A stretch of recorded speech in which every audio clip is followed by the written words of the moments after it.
that is, dahil kayo na at the age of that, marami kasi pumapasok sa iligan. Gets? Pwede ba sabihin? Pwede ba sabihin? Opo.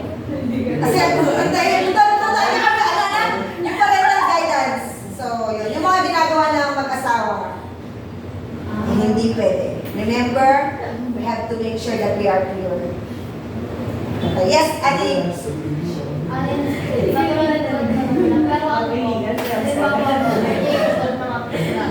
Tapos may trabaho na po, tapos na po.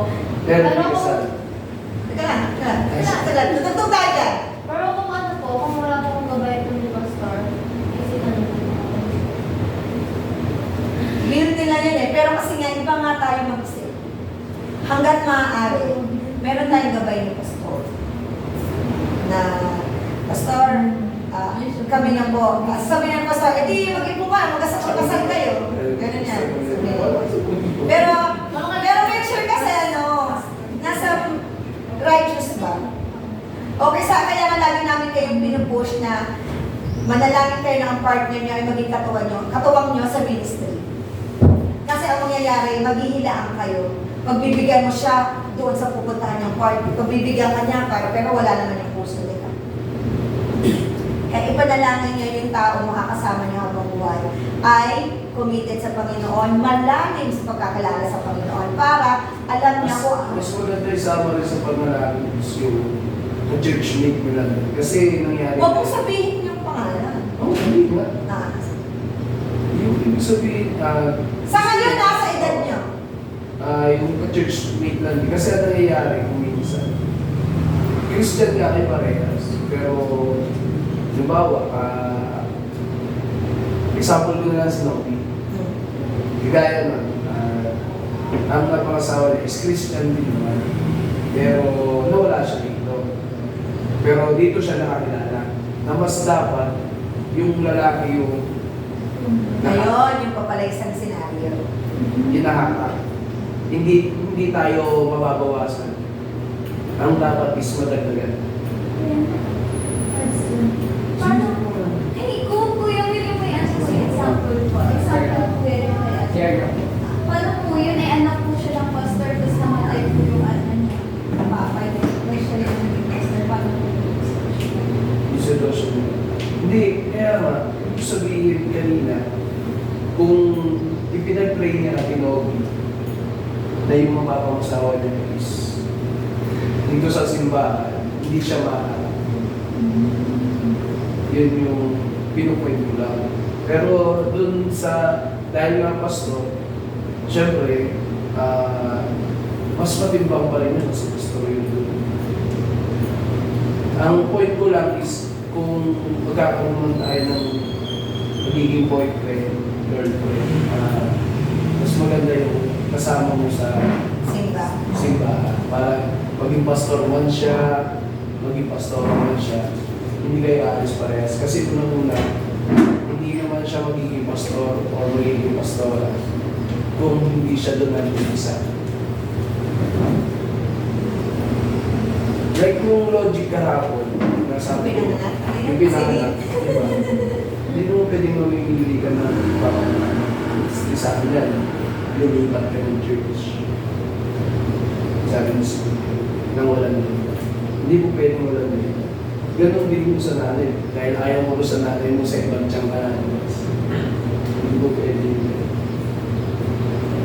So, basta manalangin kayo, bata pa kayo. Tsaka mas masarap na kasama mo na siya habang nag-grow kayo. Kasi nakikita mo yung paglaki niya, kung ano yung ugali niya, kung ano yung ugali niya, kung ano yung ugali niya, yung makakabisado mo na siya, ay ganito to, simula mo na yung kaya hindi. Kasi si Lord pa rin naman yung magbibigay sa'yo ng Revelation. Hindi tayo nag-aas ng sign na ibibigay niya yung conviction ng Panginoon sa atin. Kasi yung magiging partner. Yan, kung dumating ng 30, wala ka pang boyfriend, girlfriend, let it be. Si Lord na magbigay sa atin. Okay?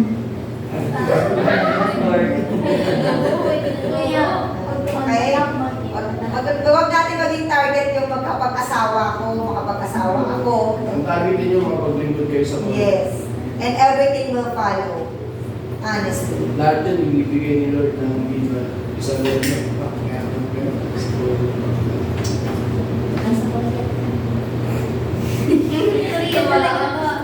Kaya mag-aral tayo ng mag-aral ng Bible kasi i-reveal ng Panginoon. Ang ganda ng topic namin kagabi. Kaya, magtanong lang kayo na magtanong kasi it opens our heart and mind on how the Word of God is so wonderful. Si Jay nag-iisip, meron bang may tatanong si Jay? Si Jay, yes, go! Bakit sa akin dito, Ben? Bakit sa akin? Yung sinasabi nyo, yung hindi ka po pwedeng lumipat na church po. Paano po kapag po in church po mismo yung pinakapagod po? Halimbawa po, nagpunta ako po sa church na po na may maling paniniwala po, ito po. Christian, sa Christian, malalaman mo naman yun. Alam mo naman yung kulto is anong church po kulto? Anti-Christ, di ba? So, ibig sabihin, ba't mo mag-church na? Ba't pinakapunta ka na ba? Nakapunta ka na? Yep. Kaya nga ito anak pinag-aaralan natin para hindi tayo maligaw. Okay? Isa ang paniniwala natin, isa yung kaalaman natin. Na para meron mga invite sa atin, hindi tayo basta-basta mahila palayo. Yes, Ate Celine. Magkapalaw lang mo ba yung Antichrist po sa 80s po? Yes. 80s at ang pangalan ng religion nila. Tapos Antichrist yung kung ano yung paniniwala. Mga dininiwala ko is...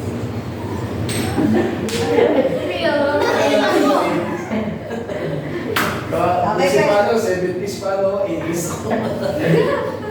Ay, sa Kapitana, 90s. Yes! Kaya mga din. May question pa? Wala na? Okay, so... Sino mo yun daw? Yes, Kuya Lev? O, Kuya Lev? Nagugulat ka ba? Na-miss mo ba ang bawat isa? Hindi ko hindi. Nakuha ko may boyfriend, girlfriend ako ngayon. Anong dapat kong move? Doon tayo. Hiwalayan. Hiwalayan?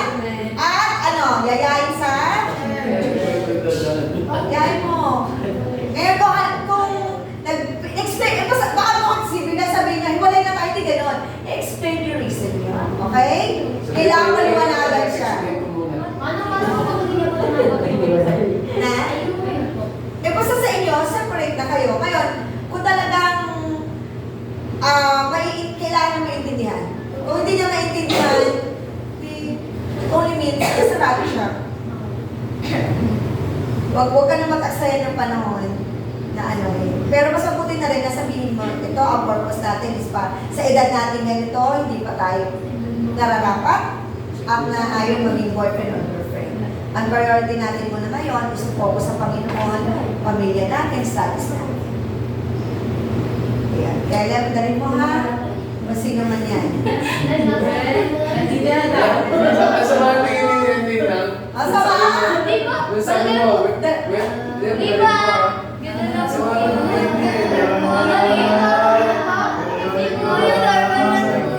Basta kausapin mo lang siya. Nahirapan ka na kausapin siya? Opo! Ay!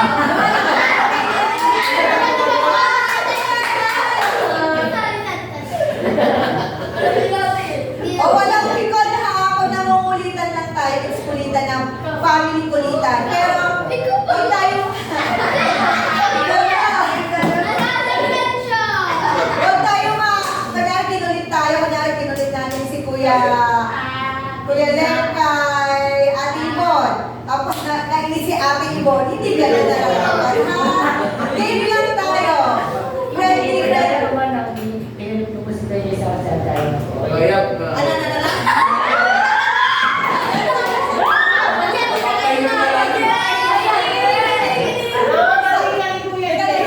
Okay lang ba? Kulitin ka namin at kay Aina. Okay.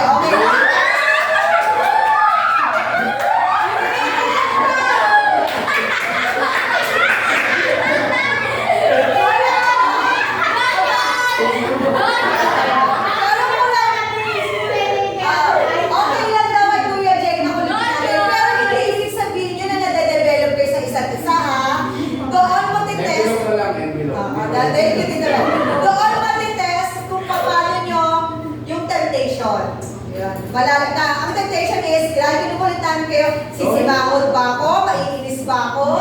Or sasakay ba ako? Isa na dalawa, oh, nice na hospitalization. Ayan. Di ba? Remember, kasama natin ang temptation hindi sa material. Doon sa binubulong. So dahil binubulong ka natin, binubulong ka natin kami yung temptation, tignan natin kung ayaw mo malagpasan. Parang ganun lang yun na. So, pag sumimangot siya, ibig sabihin there's something, or ano man, or feeling pogi siya, or feeling maganda siya. Pero halimbawa, hindi lang siya, nakikenjoy lang siya, it only means na hindi affected. So, yung temptation sa kanya ay wala. Okay? Kaya tignan mo si Athena, hindi na siya naiinis. Dati naiinis siya kay Lawrence. Ngayon, hindi na.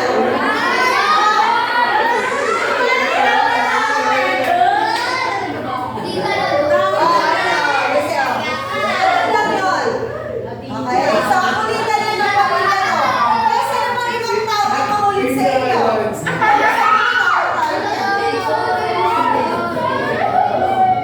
Basta kulitan lang to, hindi po gusto namin na kayo magkatuluyan, hindi namin gusto yon. Si Lord ang maglalaan sa atin. Okay? Kulitan lang to. Hindi kami ang nagde-declare, si Lord. Question? Wala po? Asarero. So, sino po magpa-close po? Pagpa-pray na rin ang magpa-practice po. Sige po. Lalo po.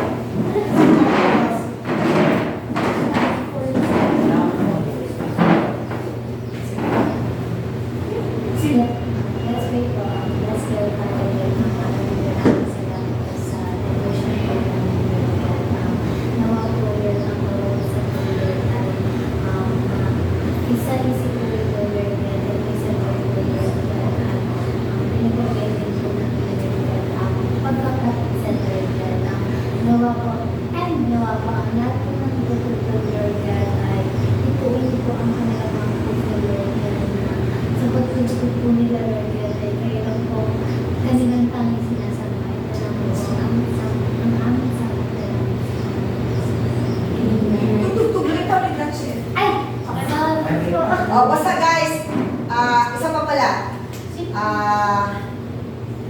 Oras ng practice, hindi lang yan ordinary practice. Ngayong gabi pa lamang ay pinagpupuri na natin ang Panginoon. So, ano ang requirement? Anong requirement? Ano yung requirement? Pag nagpe-praise tayo sa Panginoon? Yes, very good. So, anong dapat meron sa puso? Okay. Si Jesus, yes. Anong meron ka dapat na puso? Very good. So, pag hindi ka pa ready, gudong lang sa gilid, humingi ka ng tawa din, balik ka. Okay? Hindi tayo practice, no. Bukas na ako hindi natawad, no. Ngayon pa lamang, we have to make sure that our heart are ready and pure para sa Panginoon. Nakafocus tayo sa Kanya ngayon, hanggang bukas, sa bawat oras ng ating buhay. Yes. And then tomorrow, sa oras ng prayer warfare, make sure na bago pa tayo tumayo doon sa pagpapadalinganan, nakahingi na tayo ng tawad. Hindi yung doon pa lamang tayo hingi ng tawad. Kasi yung prayer warfare na yon, ang mag-lead sa atin is yung presider, na kung saan ipag-pray na yung buong activity or service. Hindi para ipanalangin ang bawat isa na hindi na tawad. No. Yon ay as a whole. So bago pa tayo tumayo doon, make sure that our heart are ready. Malinaw? That we're going to pray for each one of us para yung successful at to glorify the Lord on the day of service tomorrow. Okay? Clear? Okay. So, questions? Alright. So, kung gusto na,